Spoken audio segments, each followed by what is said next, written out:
always, I'm your host, AirsoftAL, and a sponsored review today, ladies and gentlemen. Today we are taking a look, not at my SRU bullpup kit, although it has sadly gotten some damage to it with a crack along the side of the body, so I may have to take it to a friend of mine to epoxy it. I'm hoping to get this thing painted up in some cyberpunk colors, honestly, because this in cyberpunk colors, let's face it, this would be a really nice build in cyberpunk colors. But, ladies and gentlemen, we're not talking about the kit, we're not talking about the optic on here, although I think I still need to do a review on this Feyachi optic. No, we're talking about another Feyachi set of optics, which you may gander at here.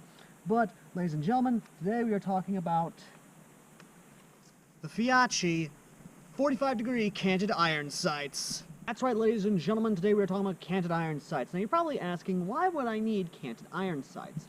Well, while I may not have a magnified optic on here, canted iron sights have always been an option in the firearms industry for a long time. My first introduction to them was, of course, in video games such as Call of Duty Advanced Warfare 2, or not Advanced Warfare, Modern Warfare 3, actually.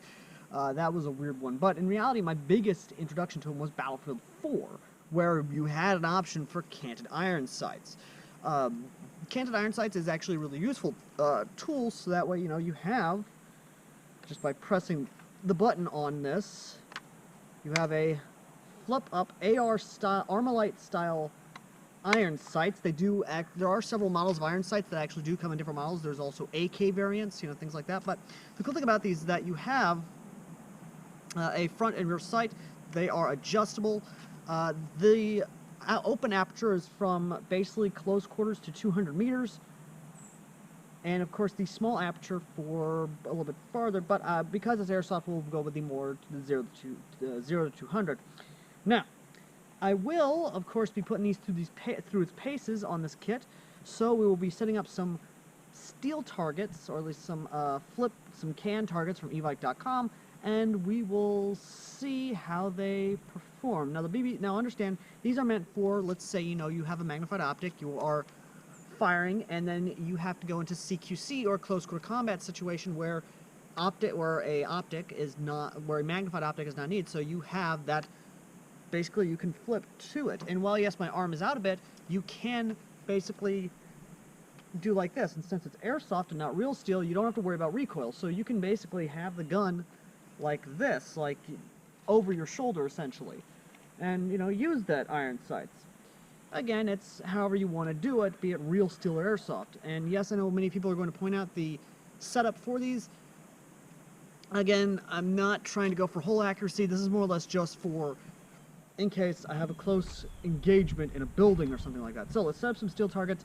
I'll get into I'll set them up, and we'll get into a close quarters type situation, or at least a type engagement distance that you would be getting in a building or something along that lines, and I will use these iron sights to try and hit all the targets. Alright, we are about 20 to 15 something feet away, which is the actual engagement distance I would be fighting in a building. There we go, magazine is inserted. I will be firing this on semi-automatic because really that's what I've been fighting, that's what I've been shooting in most days, and most gameplay as you've seen recently. So, yeah, and I might be popping these iron sights on my other guns as well, but let's see how accurate they are out of the box without any adjustment whatsoever, without any sort of anything, just out of the box accuracy for airsoft. So, getting into that CQB type, and yes, with the magazine in, you're going to have to do what you can, so, one of those things. This is on semi-auto. Let's see how she performs.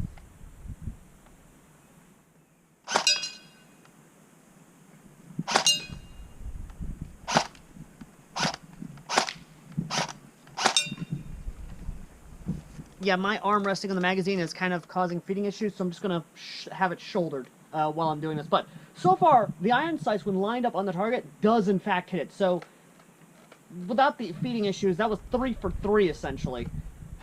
Let's go 4 for 4, shall we?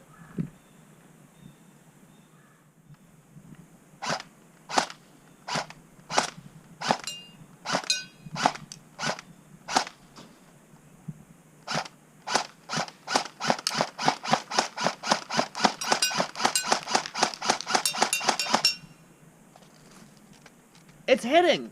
It's hitting. Let's hit for the barrels in the back a little bit. Still a little further back. Let's see if they're hitting. Let's see if the barrels get hit with the iron sight, shall we?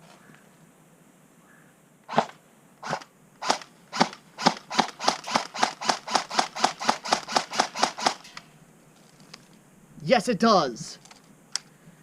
Ladies and gentlemen, I'm satisfied. I literally am satisfied with the results from these iron sights.